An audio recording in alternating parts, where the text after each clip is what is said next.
Assalamualaikum warahmatullahi wabarakatuh. Alhamdulillahi rabbil alamin wa bihi nasta'inu ala umuri dunya waddin. Asyhadu an la ilaha illallah wahdahu la syarikalah wa asyhadu anna Muhammadan abduhu wa rasuluh. Allahumma shalli wa sallim ala sayyidina Muhammadin wa ala alihi wa sahbihi ajma'in. Ayyuhal musyahidun al-kiram, istami'u min fadlikum.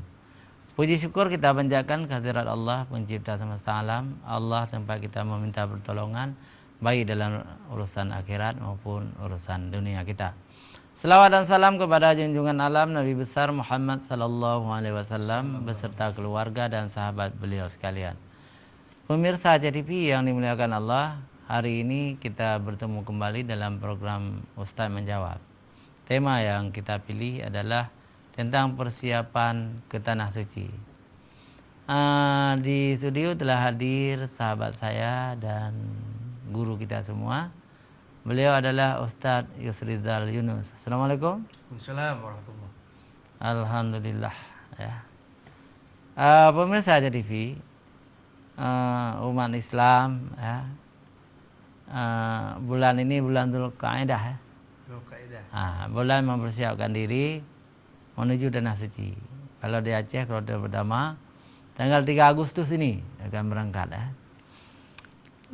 Kebiasaan masyarakat Aceh sebelum menunaikan ibadah haji mempraktekkan beberapa kebiasaan-kebiasaan, adat istiadat, ya. Misalnya ada kenduri, ya, untuk memberitahukan kepada tetangga dan orang-orang kampung bahwa keluarga tersebut akan menunaikan ibadah haji. Rukun kelima. Iya, ada petunjuk.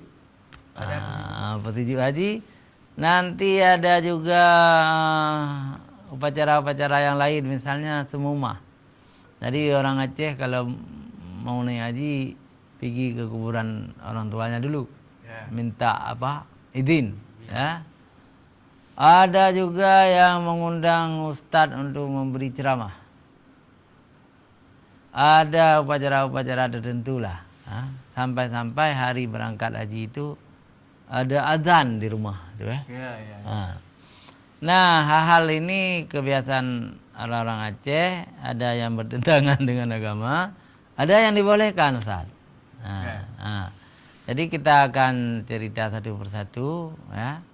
Kemudian kita undang pemirsa CTV untuk telepon ke nomor yang tertera di layar kaca nanti. Boleh bertanya kepada kita apa yang boleh kita lakukan, apa yang tidak, bagaimana pengalaman kita. Karena kita sudah juga menunaikan ibadah haji. Kalau Ustaz juga sudah haji kecil, ya. Haji kecil itu umrah. Sudah tahu cara-caranya. Pemirsa CTV, yang pertama kita harus tahu bahwa haji ini adalah sebuah ibadah tertua, ibadah paling tua. Telah dilakukan orang sejak di zaman Nabi Adam. Dan para nabi itu, Nabi Saleh, Nabi Hud, nabi-nabi lain tuh, semua pernah menunaikan ibadah haji. Dan Ka'bah itu dibangun oleh Nabi Adam. Ini kan menarik. Bukan Nabi Ibrahim. Nabi Ibrahim itu Ka'bah memang sudah hilang, ditelan pasir, ya. Nah, tapi kemudian Allah memerintahkan Nabi Ibrahim untuk menggali dasar-dasar Baitullah dan meninggikan kembali. Jadi Nabi Ibrahim itu orang nomor 2 yang membangun Ka'bah dengan anaknya Ismail alaihissalam, ya. Karena Ka'bah rumah tertua, maka dalam Al-Quran dikatakan oleh Allah Subhanahu Wa Taala, A'udzubillahi minasyaitonirrajim, Bismillahirrahmanirrahim. Innal awwala baiti wudi'a lin-nasi lalladzi bi Baqatin mubarakau wa hudal lil alamin. Ini surat Ali Imran ayat 96, ya. Sesungguhnya rumah ibadah yang mula-mula didirikan, ya, untuk manusia, dibangun untuk manusia, ialah Baitullah yang di Mekah, yang diberkahi dan menjadi petunjuk bagi seluruh alam. Itu Baitullah. Kalau dibuat di zaman Nabi Ibrahim, nah itu belum tentu yang pertama. Karena sebelum Nabi Ibrahim juga ada nabi juga punya rumah ibadahnya. Ya. Tapi kalau Ka'bah ini dibangun di zaman Nabi Adam, berarti tidak ada yang lebih awal dari Nabi Adam. Maka para ulama berpendapat pendiri Ka'bah itu Nabi Adam alaihissalam atas petunjuk Allah lewat para malaikat. Pemirsa TV yang dirahmati Allah, kita kenal sedikit lagi tentang Ka'bah itu. Fihi ayatum bainatum maqamu Ibrahim. Jadi di sana terdapat tanda-tanda yang jelas, ya. Di antaranya makam Ibrahim, tempat berdiri Nabi Ibrahim membangun Ka'bah. Ya. Ustaz pernah lihat ya, seperti dalam Cintra itu. Ya. Dalam Apa kakinya ya? Kaki ya. Tapak kaki Nabi Ibrahim ya. Itu apa dia tengah melenjat apa bagaimana? Ya, waktu menyusun batu bata, di atas, dia berdiri di situ, ya. Sehingga berbekas ya. Berbekas. Ya, begitulah. Kena kekusukan. Iya. Jadi dalam Ka'bah ini waman dakhalahu kana amina. Barang siapa masuk ke dalam Ka'bah itu atau dalam Masjidil Haram itu, ya, maka amanlah dia. Aman di situ, enggak ada yang mengganggu, ya. Ya, jadi walillahi 'alan nasi hijjul baiti man istata'a ilaihi sabila. Dan di antara kewajiban manusia terhadap Allah adalah melaksanakan ibadah haji ke Baitullah. Yaitu bagi yang orang-orang yang mampu mengadakan perjalanan ke sana. Kalau nggak mampu nggak wajib. Orang miskin itu nggak wajib. Tapi kalau orang miskin itu dibiayai oleh orang kaya atau oleh pemerintah, itu menjadi wajib juga. Dia sudah pergi dengan bantuan orang. Artinya Allah akan mengakui hajinya itu haji wajib baginya. Sudah selesai dia. Berarti dia sudah haji.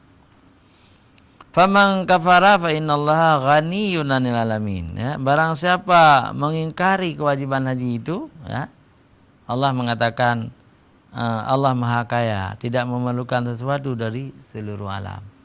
Nah, ini kalimat bersayap.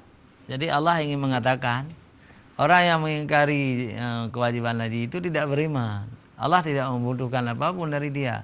Karena Allah Maha Kaya, dia tidak mau masuk Islam, tidak mau berhaji, masih ada manusia lain yang mau naik haji gitu. Jadi kalau Allah Maha Kaya itu tidak membutuhkan sesuatu sama manusia. Ya. Kalau dia naik haji akan diberi pahala. Mengingkari naik haji, tidak mau naik haji, dia merasakan sendiri penyesalannya. Jadi harta bendanya yang banyak itu akan menjadi api neraka untuk membakar dirinya karena dia mengingkari naik haji. Pemirsa yang dirahmati Allah, ini hebatnya, ya, rukun Islam yang kelima ini. Ya. Kita lihat tidak putus-putus, ya, setiap tahun orang menunaikan ibadah haji rata-rata 4-5 juta seluruh dunia. Berbondong-bondong orang pergi ke haji untuk menunaikan rukun Islam yang kelima. Ya. Itu sangat bersyukur itu bagi orang-orang yang mendapat petunjuk, ya. Mendapat hidayah, mendapat kemudahan pergi ke haji. Bagaimana ruginya orang-orang punya kekayaan, kedudukan, harta berlimpah, tapi beliau itu tidak ada memikirkan untuk pergi ke haji. Ini kita sesalkan ini. Buat apa pangkat, buat apa kedudukan, buat apa harta, apabila kita tidak ada memikirkan untuk naik haji, ya. Inilah. Jadi orang-orang pergi ke haji itu yaitu orang-orang yang mendapat petunjuk hidayah daripada Allah Subhanahu wa taala. Mantap kali, ya. Inilah kita minta kepada Allah Subhanahu wa taala supaya saudara-saudara kita, anak-anak kita dapat pergi ke haji. Jangan banyak kita fikir akan dunia saja, pangkat, kedudukan, harta. Apabila tidak ada hidayah, petunjuk daripada Allah Subhanahu wa taala, itu termasuk orang yang rugi. Jadi jangan sampai kita saudara-saudara kita rugi, ya, dalam hidup dunia ini. Coba-cobalah kita datang kepada orang-orang yang beribadah kepada Allah, ya.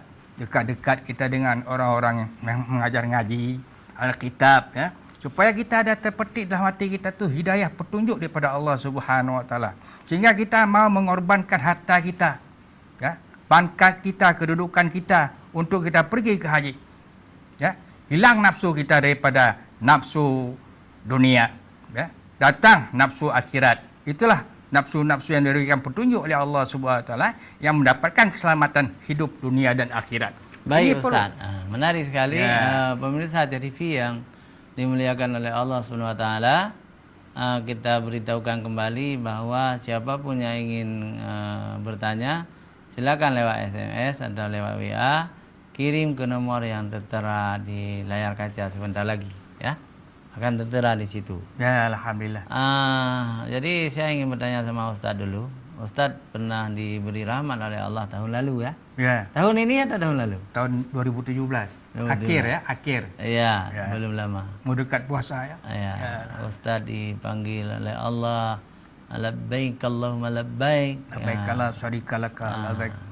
Jadi Ustaz telah memenuhi panggilan itu walaupun haji kecil, umrah. Ya.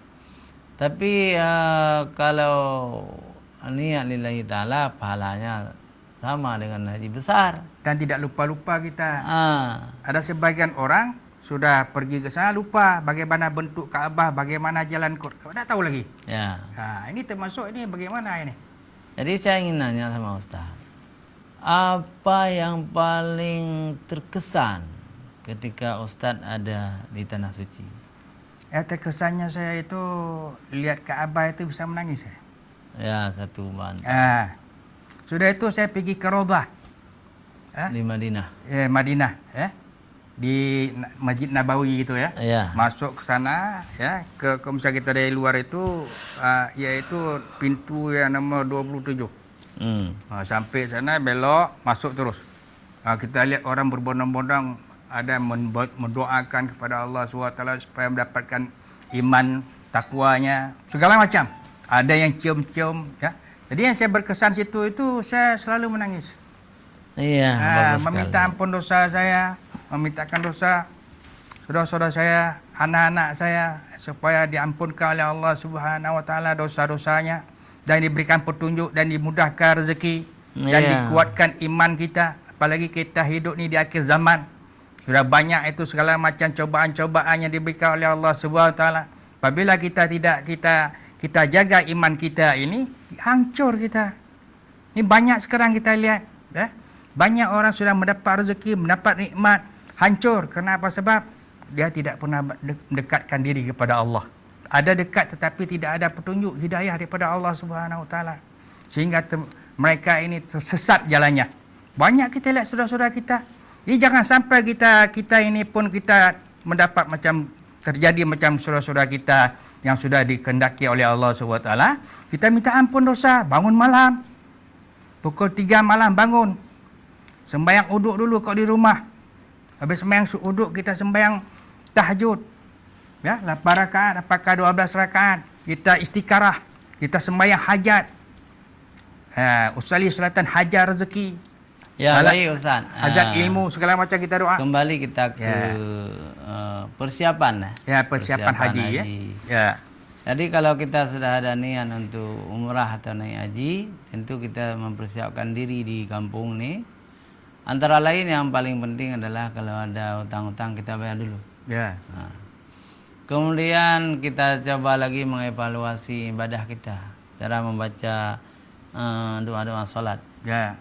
Itu juga persiapan. Supaya kita lebih matang waktu beribadah di situ. Ya. Yang ketiga, misalnya kita lihat jadwal perkuliahan anak, kapan dia membayar uang kuliah ini itu. Jadi harus kita simpan dulu, kemudian kita serahkan kepada anak supaya begitu pas waktu anak itu tidak menderita, sudah ada uang kuliahnya. Jangan kita gaji anak di sini gagal kuliah. Itu persiapan tuh. Kalau umrah oke lah 1 minggu ya. Tapi kalau haji 40 hari. Tapi ada juga itu, jangan sampai kita tinggalkan anak karena disebabkan kita banyak rezeki ya. Anak-anak tidak ada fikir kepada Allah SWT, berpoya-poya, ada kejadian. Itu orang tuanya pergi ke haji, anaknya berpoya-poya. Ya, Sehingga itu terjadilah terus pelecehan-pelecehan. Ini kita minta pada Allah SWT jangan sampai kita punya negara Aceh lagi. Ya, kan gitu. itu ya, itu Ya. bagian dari yang cerita tadi ya. Ya. Yang penting janganlah sampai anak gagal kuliah Ya. atau anak gagal ke pengajian. Jadi berat memang untuk menunaikan ibadah haji. Maka itu disebut dengan istata'ah. Ya. Pemirsa jangan kemana-mana. Nanti kita lanjutkan setelah jeda iklan berikut.